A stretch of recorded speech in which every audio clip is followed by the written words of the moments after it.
Our next story is about China and its plans to squeeze Taiwan through airspace incursions. 2024 saw China launch a record number of warplane incursions around Taiwan as it continues to build its ability to invade Taiwan. According to Taiwanese military experts, in fact, China could be capable of doing just that within a decade. Just have a look at this.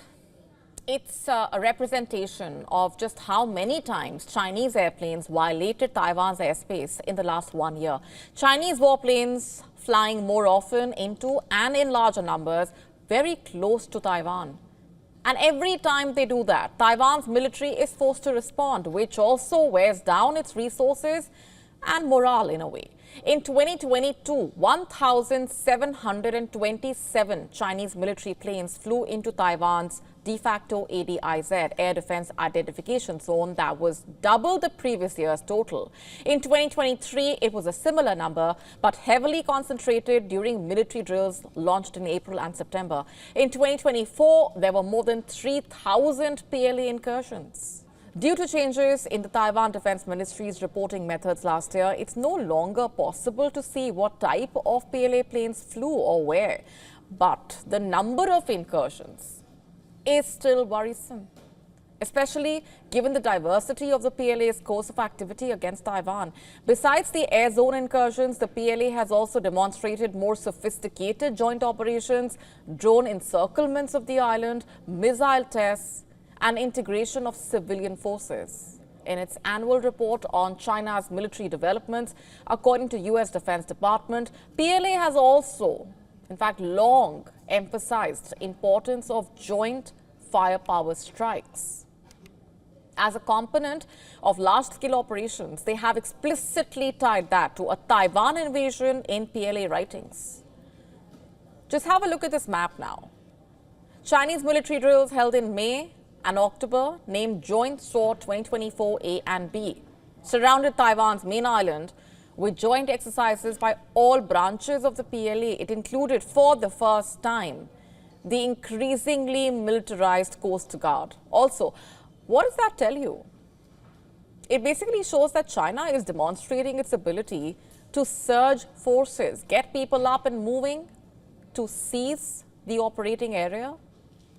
According to a former head of Taiwan's armed forces, Admiral Lee Si-min, the PLA's Taiwan-focused tactics could be broadly categorized into 4 types. Number 1, intimidatory tactics. It includes what is known as gray zone warfare, such as its near-daily incursions into Taiwan's Air Defense Identification Zone, ADIZ.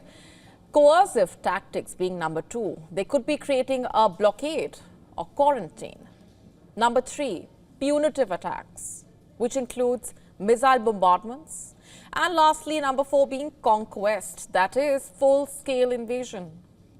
Let me explain this. The intimidatory approach basically deters Taiwan from declaring independence, whereas coercive and punitive measures would be to force Taiwan's government or its people to capitulate on unification with China. Admiral Tang Hua, commander of Taiwan's Navy, in fact, has described China's coercive tactics as anaconda strategy. It is the PLA's strategy to squeeze Taiwan. It includes a bid to exhaust Taiwan's response system and force mistakes. In several incidents, including as recently as last week, undersea communications cables to Taiwan were reportedly cut or damaged. Taiwan is reportedly investigating whether a cargo vessel linked to China was responsible for damaging an undersea cable that serves as a critical internet link for the island. Experts say that severing communications would be part of a blockade or attack. The PLA is fully capable of taking all the other measures, but it has yet to launch a blockade or attack only because it hasn't yet enacted the 4th, that is conquest. You see, if the people of Taiwan don't surrender, then what should China do? According to U.S. intelligence, Xi Jinping has given the PLA a 2027 deadline to reach capability of a full-scale invasion, 2027. Admiral Lee, in fact, said that no one can predict exactly when they will be ready. But he, along with others in the Taiwanese defense establishment, do believe that China could try to invade the self-ruled island within a decade. In the meantime, training, often in the form of grey zone warfare, continues in China, and most of it has taken the form of Air Force flights into Taiwan's air defense identification zone. In fact, Taiwan's officials have now come to expect multiple PLA drills ostensibly targeting Taiwan each year.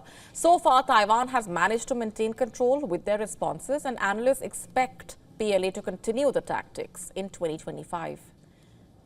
Taipei resoundingly rejects the prospect of Chinese rule, as does a growing majority of Taiwan's people. They appear unlikely to capitulate. To stay up to speed with the latest news, download the WION app and subscribe to our YouTube channel.